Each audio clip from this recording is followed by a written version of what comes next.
Hello and welcome back to Football Daily, where today we're running through 10 managers who've been left behind by the ever-evolving world of football. Let's get started. 10. Alan Pardew.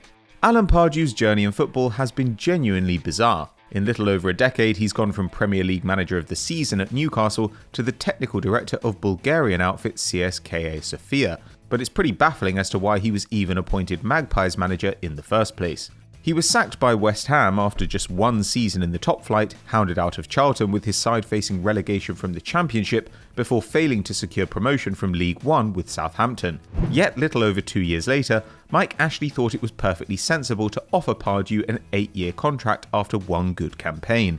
He was fortunate to last even 2 years, with Newcastle fans launching www.sackpardew.com 2 months before he jumped ship to Palace. Having secured his first professional contract at 25 and later pausing his career to work in the Middle East for 6 months, it's clear the former Glazier is comfortable with a life away from the game. It's just that football kept inexplicably giving him second chances.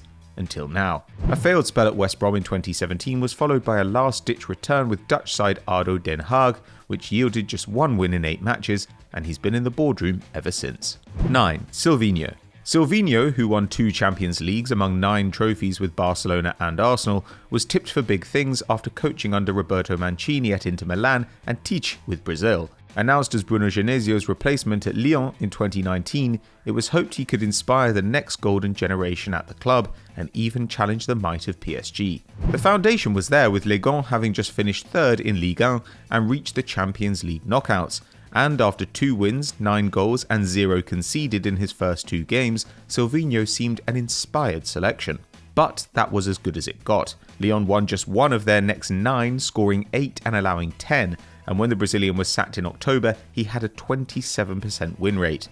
But somehow his reputation got worse after he was fired, as successor Rudy Garcia led the team to the UCL semis before turning the club into arguably the best in France this campaign, with a shot at a first title in 13 years. In that light, Sylvinho looks like he made the team less than the sum of its parts. It could be a while before he gets the chance to prove otherwise. 8. David Wagner. David Wagner took the well-respected route into management of coaching Borussia Dortmund's reserves, but the former American international provides a lesson in choosing which jobs you take and when. His first gig came with Huddersfield back in 2015, where he took them on a Swedish survival course to prepare for the upcoming promotion battle, one which they won in 2017 before improbably retaining their Premier League status the following year. Unfortunately, Huddersfield couldn't defy gravity forever, and Wagner was gone the next January, with the club 8 points from safety after scoring just 13 goals in 22 matches. Still, everyone accepted that the squad was too weak, and within 4 months Wagner was handed the prestigious Schalke job, with the aim of correcting a decade-long slump. It proved a pipe dream. The manager kept the team up, but the second half of the 2019-20 season saw the Königsblauen go a club record 16 games without a win, and he was fired 2 games into the current campaign. Of course, the blame isn't all the coaches, with Schalke long destined for the second tier, but you can't manage 2 poor sides and get away with your reputation intact. 7. Raymond Domenech. Perhaps it's the lack of money in the international game, but countries often take managerial gambles which clubs would not. That was never truer than with Raymond Domenech, appointed France boss in 2004 after 11 years coaching the under-21s. Unremarkable tactically but wild off the pitch, he quickly made headlines for all the wrong reasons despite reaching the 2006 World Cup final, with rumours circulating that he dropped Robert Pires from the squad because he was a Scorpio, while 2 years later he proposed to his girlfriend on live TV, minutes after Les Bleus had been knocked out of Euro 2008. The 2010 World Cup was peak Domenech. Scraping into the tournament thanks to Thierry Henry's handball against Ireland, the French camp collapsed in on itself, with Nicolas Anelka sent home after arguing with the manager, a fight between Patrice Evra and a trainer, and the whole team boycotting practice to sit on the team bus. France finished bottom of their group without a win, and Domenech was dismissed for misconduct, spending the next 10 years unemployed despite publicly wooing Serbia and Cameroon. He returned to the dugout with Ligue 1 side Nantes in 2020, but lasted just 8 games, of which he drew 4 and lost 4. We don't see a triumphant return in the 69-year-old's future. 6. Paul Lambert. Named man of the match for keeping Zidane quiet in Dortmund's 1997 Champions League triumph, Paul Lambert has thus far failed to translate that nous into management. After 2 wins in 7 months while in charge of Livingston, 2 forgettable years in charge of Wycombe, and a mid-table finish with Colchester, most would argue Lambert was fortunate to be named Norwich manager in August 2009. But he certainly made the most of it, taking a team spearheaded by Grant Holt from League One to the Premier League in consecutive seasons, becoming the first side to do so since Man City 11 years earlier. The former Celtic player kept them up despite conceding 66 league goals and was promptly poached by Aston Villa. Just 2 seasons on from their 3 consecutive 6th place finishes under O'Neill, the Villains consistently underwhelmed under the Scot. They finished 15th and were in the relegation zone in February 2015 when he was relieved of his duties. He then failed to last more than 6 months at Blackburn, Wolves or Stoke before winning just 32% of his games and taking Ipswich down to the 3rd tier for the first time since 1957. We doubt he'll be back in the dugout anytime soon. 5. Jurgen Klinsmann. For a popular player with a phenomenal goal-scoring record for Germany and a CV that includes Inter Milan, Spurs and Bayern Munich, Klinsmann's managerial career has been something of a damp squib.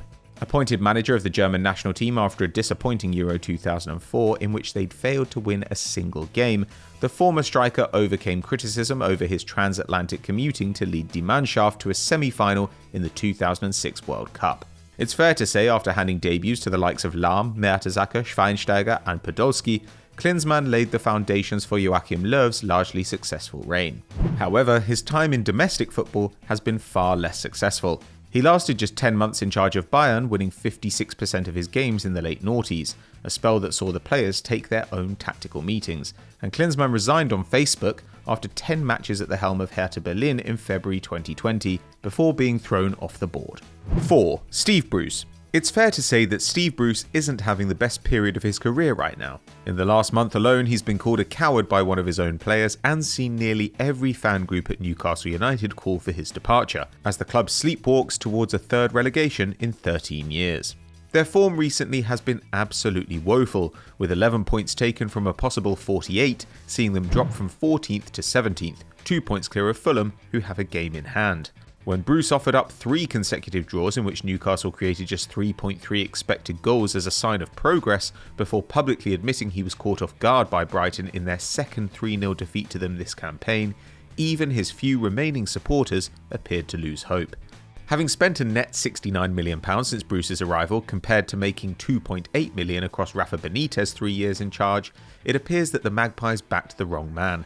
After winning over 40% of his games at just 3 of his last 10 clubs dating back to 1999, we struggle to see why Bruce has been able to manage 459 Premier League games, 7th on the all-time list.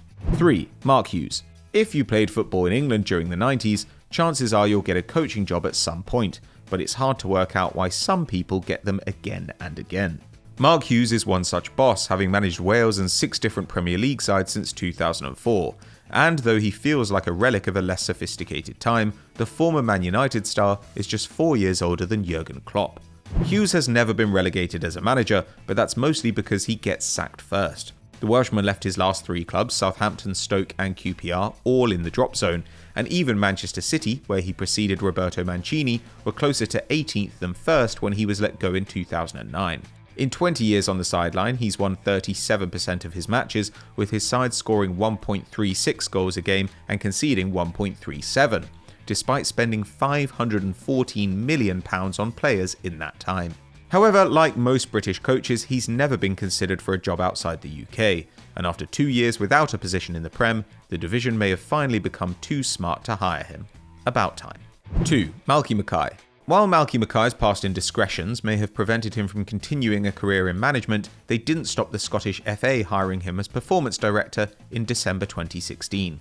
A fairly nondescript start to his managerial career that saw him swap Watford for Cardiff City in June 2011 before leading the Bluebirds to their first ever League Cup final and promotion to the Premier League came to an end in December 2013 after a series of disagreements with owner Vincent Tan. At the time, many believed that Mackay had been hard done by, and interest from Crystal Palace soon followed. However, Cardiff then sent a dossier to the FA containing text between Mackay and former Cardiff and then Palace sporting director Ian Moody, which sparked an investigation into racism, sexism and homophobia. The appointment was called off, and while he did take charge of Wigan for 24 games between November 2014 and February 2015, an appointment most Latics fans were against, he's not been given a top job since. Although Mackay has since received diversity and equality training, his position at the Scottish FA still doesn't sit right with many in the game. 1. Max Allegri. An anomaly on our list, Max Allegri is not unemployable because he's bad or because he hasn't won silverware. In fact, despite 2 years on the dole, the Italian is still among the world's best managers, with a staggering 63% win rate in his last 2 jobs, better than Alex Ferguson at Man United, and 13 trophies in his cabinet, as well as a reputation as one of the most versatile tacticians in the sport. Allegri's problem is that he commands a huge salary, and the only clubs able to pay him want an inspirational, not pragmatic coach. At Juventus, the 53-year-old earned €7.5 million a year, a sum exceeded by just 10 managers in the world, but of those, only Diego Simeone is at a team committed to playing defensive football. With the Italian national team also improving, it's hard to see where Allegri could land, despite having many years left in the game. The only exciting future we can imagine is that, like another Italian before him, he brings his knockout pedigree and new language skills to another national setup, one full of talent, but in need of organisation and structure. Allegri for England, you heard it here first. So those are our 10 managers that football has left behind, but who would you have included? Let us know in the comments below. If you enjoyed this video, don't forget to drop us a like and subscribe to the channel, hit the notification bell, and you'll never miss a video. We'll see you next time.